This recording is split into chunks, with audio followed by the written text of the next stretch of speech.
Hello everyone and welcome to another edition of Israeli Frenemies.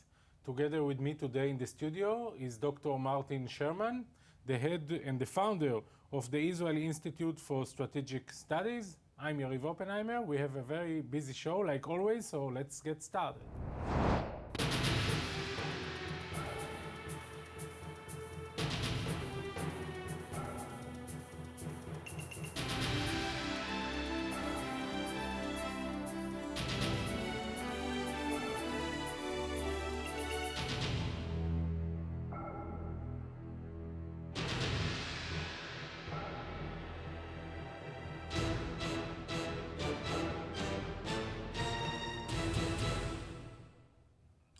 So Gaza is still on the table and it's a very hot topic in the Israeli discourse. This week was pretty much quiet between Israel and the Gaza people. Not so many incidents. There is also an Arab Muslim holiday, so maybe it has an effect as well. But the big issue here is where Israel is going and whether this is the right direction or not.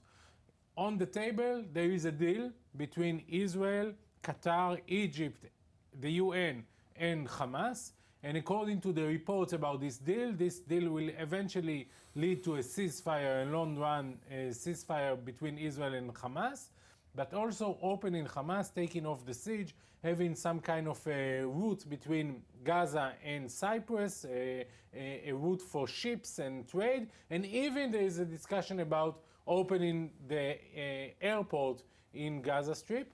And there is a lot of criticism within the government from the right-wing faction about the fact that Israel, first of all, negotiate with Hamas, and second, that is ready for a deal with Hamas. What is your take on that? Well, let me say this. If the criticism in the government is from what you call the right-wing, it's certainly right as opposed to wrong, because anyone who supports it is in the wrong wing. This seems almost incredible to reward Hamas for weeks of violence with all these supposed benefits. Hamas should be punished and the Gazans should be punished for their violence. As I said before, it's a distortion to portray the Gazan public as the victim of the leadership. They're the crucible in which that leadership was formed and from which it emerged. There's reasonably strong support for Hamas. We have in this discussion more time than usual, and we can speak deeply about what should be the outcome of this punishment that you are talking about. Because eventually, fighting them is one thing, but what will happen day after we will fight them? What is your option? I understand that having some kind of an agreement with Hamas is not the best, and I'm supportive of that, but I don't think that this is an ideal solution. What is going to happen? What is the alternative? What's going to happen 10 years down the line? Okay, there is no way that you are going to find an amenable partner in Gaza that will reconcile itself to living side by side with with you, by the way. You know what, you've been disagreeing. Do you know why? Disagreeing, and I'll tell you why you're wrong. Because you've been disagreeing for a quarter of a century. Instead of relating to the Palestinians as an implacable enemy, you relate to them as a prospective peace partner. And for a quarter of a century, people have been murdered and maimed because of this insane idea. I will tell you how I treat the Palestinian as human being, as people, as my neighbors, and also my enemy. But let me finish, Martin. We cannot have a discussion like that. And I'm thinking about what is my interest now. To go to a war, we tried in the past. No, we didn't. We went Martin, please allow me, and then. We fight at Hamas many times. Many Israelis got killed in this fighting. This conflict between us and the Palestinians is constantly going on for decades here. What I'm offering, and actually Netanyahu is offering as well, is to say, okay, there is always the option to fight them. But maybe there is an option. Just let me finish. But maybe there is also another option, not just to fight them, but also to allow them to have some kind of freedom, some kind of independence. Excuse me. And once this will be the case, the motivation to fight against Israel will be lower. Excuse me. That's completely distorted. You can say distortive, but this is Netanyahu policy. I'm not a Netanyahu spokesman. I don't necessarily agree with everything he says. And saying that Netanyahu agrees with it is not sort of the ultimate argument against me. Let's talk about your solution. What is your solution? But first of all, you must realize that Arab enmity is not the result of the siege in Gaza. The siege is the result of Arab enmity. All the Gazans have to do to improve their lot dramatically. Stop trying to kill Jews. This is the can't do deal. it. No, this it's is not the deal. So why have they been burning agricultural fields? There is a very good explanation for that. What's that? The explanation was the siege. No, they're saying we are fighting the siege, No, you're not fighting and once the siege. you will take off the siege, we will stop it. This is the deal. But that's been going for 25 years. No, we had, by the way, the siege is the result of Arab enmity and not the result of Hamas getting in power. No, not at all. Martin, what is what is your solution? The solution is first of all to treat the Palestinians what they treat. I understand, but physically, what we have to do? The solution must be the deconstruction and not the reconstruction of Gaza. So to demolish Gaza? Precisely to demolish Gaza. And what to do with the people living there? And to give the non-belligerent Palestinians very generous relocation loans that will make them. That will make them. Let me finish. That will make them desired immigrants in a range of countries, from South America through Africa. I don't know even one country that will be ready to accept them. Why? Because this if they come with enough money in their pocket, why not? Martin, why not? Because no country will ever decide to do so. Why? This is first because no country is doing that. Do you read the newspaper? And more than do you read the newspaper? But more than that. Where all the Gazan elites going? Where all the Gazan elites going? They're going to Turkey. They are fleeing away. Well, of course. Yeah, but they are not doing it legally. There are some Gaza people that were on boats and they were dying in the Mediterranean Sea because they are fleeing. They are refugees. Precisely my point. Martin, let's be serious. If your I'm being very serious. If your answer is to relocate 2 million people living in Gaza, take them out of their homeland, thinking that if you will pay them some money, they will be ready to give up the Palestinian dream for a state. Let them try. You know what? You are a naive person, not me. And I'm telling you, I'm happy that you I'm happy that you say it, because relocation of the people of Gaza is unrealistic. And you are actually saying either we have an option to fight a war and then to reach to a point that is non-realistic, or maybe to go to a deal that is not perfect, but can bring some kind of prosperity to the area. Before you brand my proposal as unrealistic, let's try it for 25 years like we've tried yours. Good. Okay. We tried it with Egypt, it's working very fine. We tried it with Jordan, it's working well. Excuse me. Yeah. Let me say this. The only solution that has been tried continuously and to the end is the two-state solution. That's not true. And that's been proved completely impractical. I wish that what you say was true, but if you're talking about the attempt to have a two-state solution, I want to remind you that for the last decades, Israel is doing exactly the opposite. No, and instead of pulling out of... Why? Because the right wing is in power. They pulled out of Gaza, they pulled out of the towns. Let's talk about Gaza. Let's talk about Gaza. Yeah. The pull out from Gaza was unilateral. We disengaged from Gaza, but we also disengaged Gaza from the world. And I was in favor of the disengagement. Why? Because I think that we are better off. We are better off. See the number of casualties before. 3 wars. See the number of casualties. When we were in Gaza, I want to remind you that it was constantly terror attacks against our soldiers and our civilians. It was a nightmare for any Israeli mother. Today is better. It's not great, but it's better. And there is an option to make it even more better than what we have today. Before we left Gaza, the most threatening weapon the Gazans had, the terror organizations had, was a primitive rocket with 0.5 kilogram of explosive head and a 5-kilometer range. Now, much better, they've got a maze of tunnels and drones and Do you know why is that? Because missiles. Technology is changing all the time. Exactly. And also it's changing our side, because before we left Gaza, we didn't have Iron Dome. Today we have it. Why are the Gazans fighting us? Why? Yeah, why? Because of two reasons. I will tell you.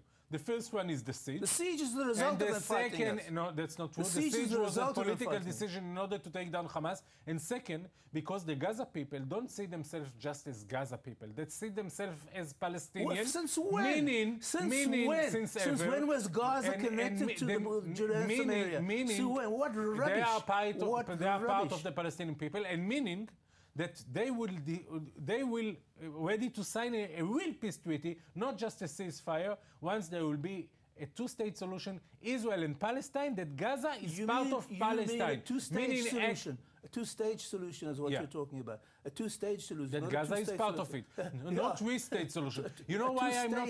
solution. No, I'm not so enthusiastic about this ceasefire because I don't think that this is a long-term agreement. I think that eventually we will have an agreement only when we will have a real peace agreement between the Israelis and the Palestinians. But this is a step toward this situation. A real peace agreement, when there is a real peace agreement, when Gaza is deconstructed and the non-belligerent people are rehabilitated. So let's send the Israeli army to destroy Gaza. You know, a few days ago I saw a new series about Vietnam, and the Americans and also the French thought that they can teach the Vietnamese people what to think and who to support, and they will decide when using force they will be able to change Vietnam. It was a big mess, and you know that. This is the same. You cannot control other people, 2 million people, and make their own decision for them. They will be ready to move out.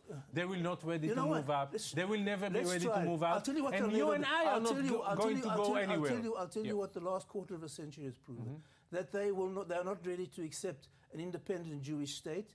They are not ready to make peace with Israel. And as long as...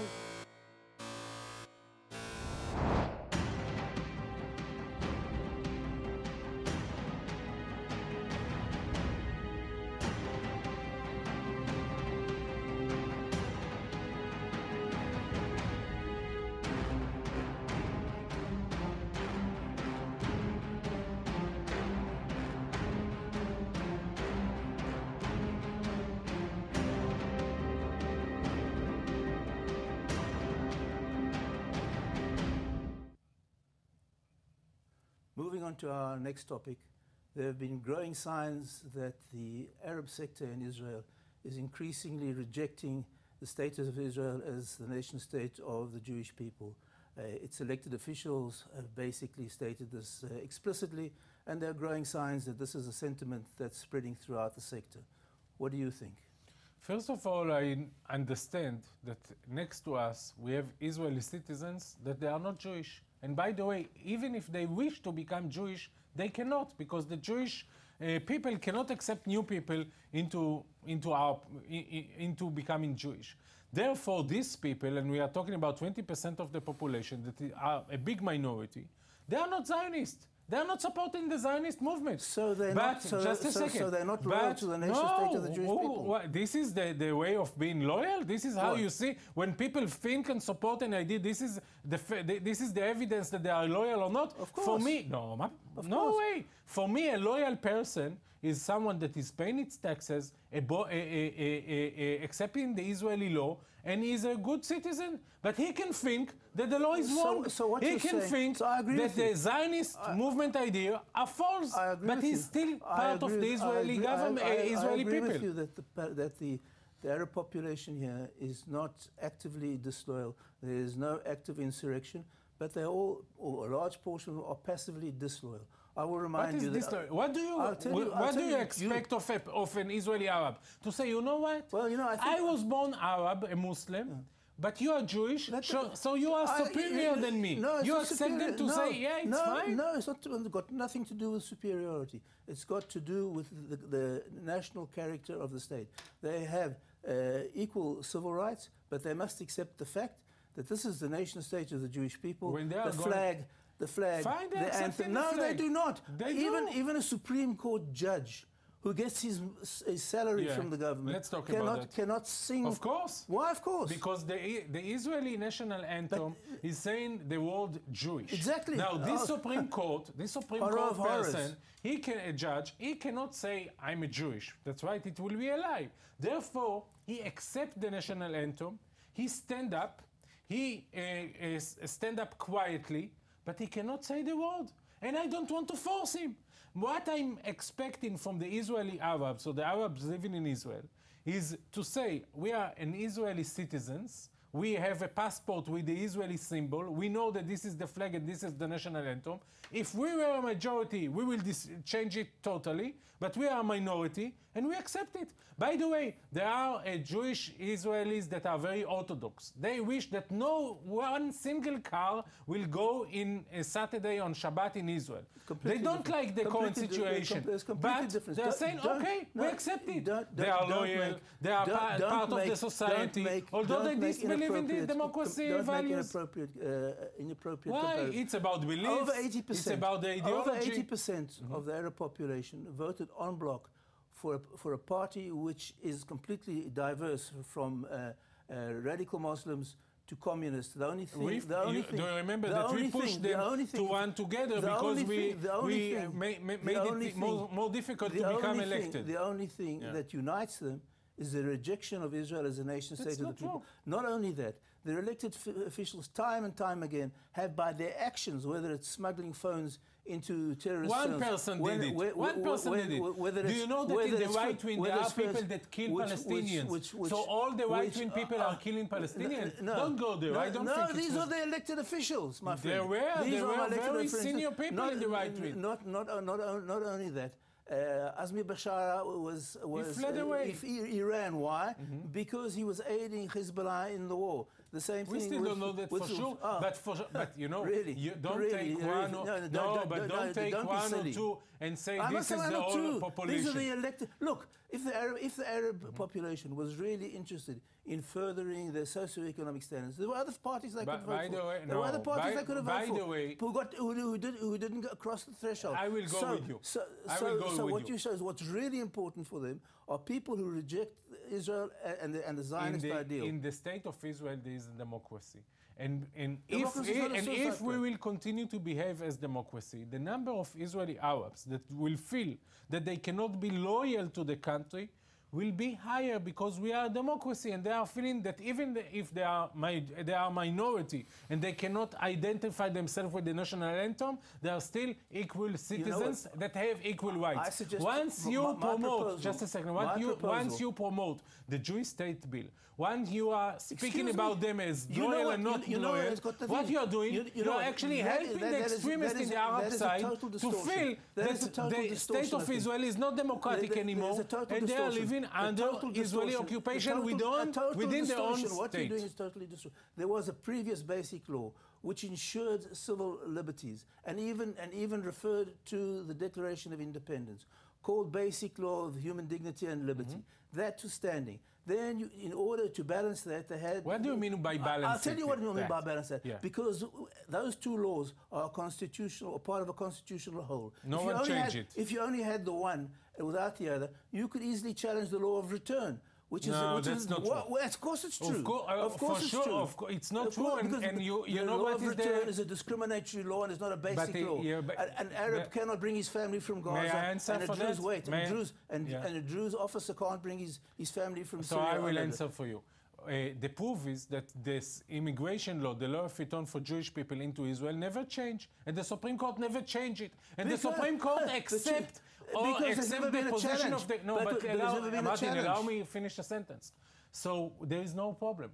But you are creating a new problem by having this law, the national state law. And actually what the right wing is doing, the phrase they are saying, we will try to balance the democratic values with the Jewish. But actually, you want to change the democratic values and create a Jewish perspective that will be superior over the other people. This is what you are saying. You are saying, I want to balance. Leave aside the law of return for Jewish people. No one touch it. It's still here before the Jewish state bill. I suggest that the Arabs who feel that they can't fit into a Jewish state, do what I did.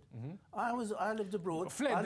They should go out of the state, right? I lived abroad, and I was the only. Wait, let me finish. I was the only Jew in the rugby team at a Catholic school, but I felt that this wasn't my place because it wasn't a Jewish state. So I came to the Jewish state. Now, if an Arab feels that somehow the sentiment and the tenor of public life in Israel doesn't suit his national character, he can choose 22 other states. No, that's not true. That's racism. Because I will tell you, but let me answer now. Let me answer.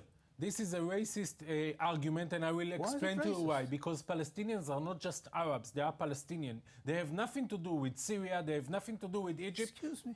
They have nothing to do with Jordan. No one Palestinian will be ready to move out because you ask him to move out. Martin, we can debate for hours definitely about many topics, and they are all very related to the conflict. But I think we cannot argue about the fact that we see a lot of tourists in Israel, especially in this hot summer. And if you will go in the street of Tel Aviv or any other big city in Israel, you will hear English, France. You will see many people from all around the countries, and a lot of tourists coming to Israel, and it's a very happy thing, I think. I'm very happy to see it. It's good for the economy, good for the Israeli PR. Just imagine how many tourists will come if there will be also peace in the Middle East. Maybe you should tell Hamas. Well, recently we were told that the SodaStream factory was bought by Pepsi for $3 billion, I understand, which first of all is a very good vote of confidence in the Israeli economy. But it also points out how counterproductive the BDS is, because SodaStream moved out of the territories into the Negev, and now the workers have received large bonuses because of the sale, and some of those bonuses could have gone to the Palestinians, who are now probably unemployed. So I think this is another discussion. You know, like me, that if the factory was in the West Bank, still in the settlement, never Pepsi would buy it. I rest my case. Because it will be part of the occupation. I rest and my this case. is the proof. How senseless and counterproductive the PD is. Rather than be concerned with the welfare of the workers, they're concerned with some crazy political idea. And it's not crazy. It's better. It's bigger than that. But we don't have any time. Thank you very much, Martin. It was a pleasure. Thank you for everyone watching us, and see you next week in another episode of Israeli Frenemies. Goodbye.